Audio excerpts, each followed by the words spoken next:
I am Faye Bueno, Finance Officer for the City of Sturgis, and I was asked by the council leadership to present the municipal election process. What is the municipal election for? On April 12th, the registered voters of the city will elect the mayor and representatives to the city council. The city is divided into 4 wards. Each ward is represented by the 2 council members. Residents of the ward will vote for their respective council representatives. The mayor is elected at large by all voters of Sturgis. City councilors and the mayor are elected for 3-year terms. In 2022, the ballots include each ward's candidates for the city councilor and the mayor. Timeline for the 2022 municipal election. It started on January 28th. It'll run to the election on April 12th. April 18th, the canvass of the election, and then on May 2nd, the mayor and council members are sworn into office. What is a nominating petition? In order to be put on the ballot, candidates must circulate a nominating petition and get signatures and support. To become a city councilor, candidates need 50 valid signatures of registered municipal voters in the ward. To run for mayor, candidates need 50 valid signatures of registered municipal voters within the city. These numbers are established by South Dakota codified law. What ward do I live in? Your ward may have changed. Wards were evaluated as required by federal law following the 2020 census. Redistricting was required due to population growth in various wards. It is important to confirm which ward you belong to. Who are the 2022 candidates? Who can vote in the municipal election? To vote, the person must be registered to vote and residing in the municipality at the time of the election. A person resides in the municipality if the person actually lives in the municipality for at least 30 days each year and is a full-time post-secondary education student who resided in the municipality immediately prior to leaving for post-secondary education, or is an active duty as a member of the armed forces whose home of record is within the municipality. These requirements are set by state law. How do I register to vote? Am I even registered to vote? If you have never registered to vote before, you must register to vote prior to the election. The deadline for the city election was March 28th. To register to vote, submit the South Dakota voter registration form to the city, county, or other designated locations.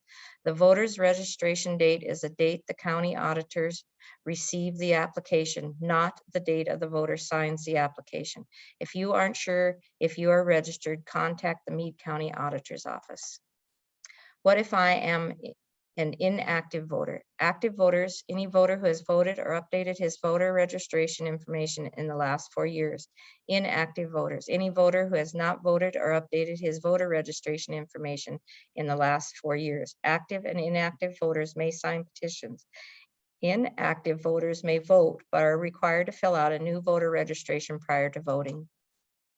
Don't forget an ID is required to vote during absentee voting or at the actual election on April 12th. Here are the IDs that are official. In-person absentee voting at City Hall. Absentee voting began March 28th. Voters may apply for an absentee ballot during regular office hours at City Hall up to 5 p.m. on April 11th, the day before the election. For in-person absentee voting, you must cast your ballot at City Hall and cannot take it home. Voting by mail. If you want to take your ballot home and or return it by mail, you must fill out an absentee ballot application. Those are available at the finance office. This request must be made each year. If you filled out a form in 2020 during the COVID pandemic, you will need to fill out a new form. A voter voting by absentee may return the voted ballot to the city. However, he or she may choose to mail, drop it off in person, have another person drop it off. The city is not required to pay for the postage for a voter to mail his or her absentee ballot back. Voting by authorized messenger. Voters who need to obtain an absentee ballot via authorized messenger have until 3 p.m. on April 12th, the day of the election, to apply. Voting by authorized messenger is available only in the event of confinement because of sickness or disability. Please contact the city finance office. Election day is April 12th. The polling place is the Sturgis Community Center, 1401 LaSalle Street in the gym. The election is from 7 a.m. to 7 p.m. local time. Voters waiting in line at 7 p.m. are allowed to vote. Who are the election workers? The city hires 3 registered voters from each ward to manage the election. They will staff the polling place from 7 a.m. until 7 p.m. These 12 individuals are the election board. The election board will not count the ballots. A counting board will do that. This is the South Dakota polling place voter key. It is a key that will help the election workers navigate through different questions that come up during the election process. What is a spoiled ballot? If a voter makes a mistake on their ballot, spoiled ballot, they can return it to the election board and receive a new ballot. The voter may have up to 3 ballots. A record is made of the spoiled ballots, and the spoiled ballots are not counted. Ballot selfies. By South Dakota codified law, no person may publicize an official ballot after it is marked to any person in such way as to reveal the contents of the official ballot or the name of any candidate for whom the person has marked a vote.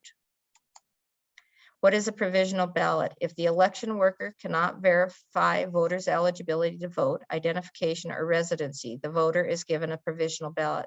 Provisional ballots are not opened or counted on election night. The day after the election, the finance officer must diligently investigate to determine if the voter was legally entitled to cast a ballot in the precinct. The county auditor will assist. For the ballot to be counted, the following must be determined as true. The voter was registered in the precinct by the voter registration deadline. The identity has been verified. Voter has been removed from the voter list. Voter is a resident. If the ballot is to be counted, the provisional counting board will do so before the election is canvassed. What is the counting board? Established for the purpose of counting the ballots after the polls close on April 12th. There is 1 representative from each ward plus an at-large supervisor.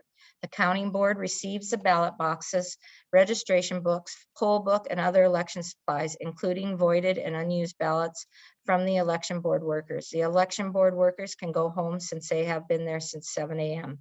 In the presence of all persons desiring to attend the vote counting, the counting board shall immediately proceed to publicly count the votes received at the polls and shall continue without adjournment until the count is completed.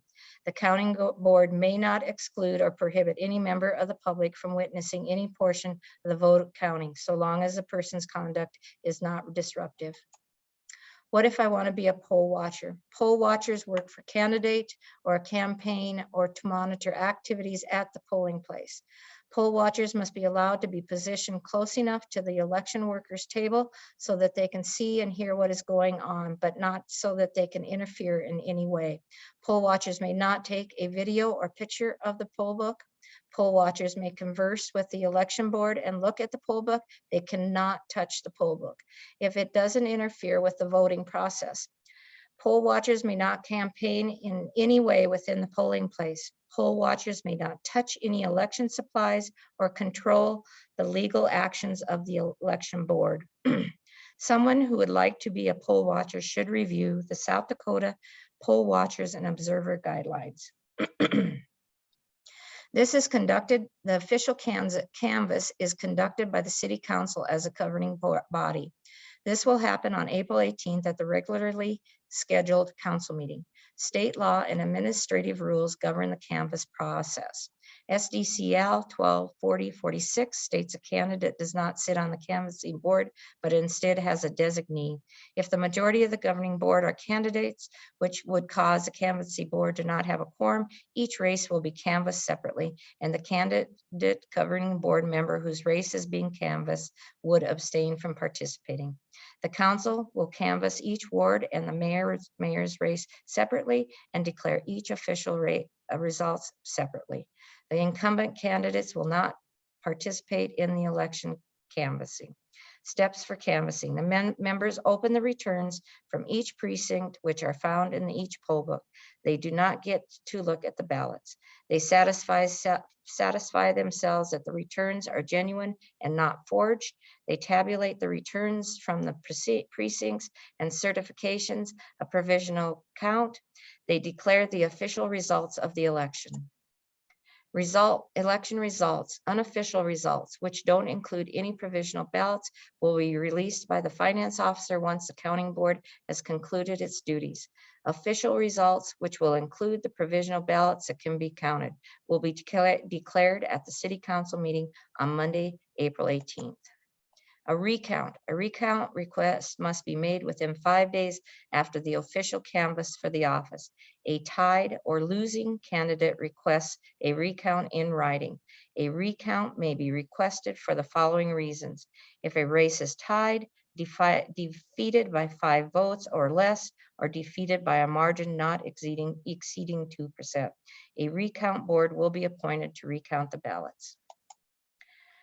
Questions related to this election or voting process can be directed to the City Finance Office by calling 605-347-4422. Additional information is also available by visiting the Secretary of State's website.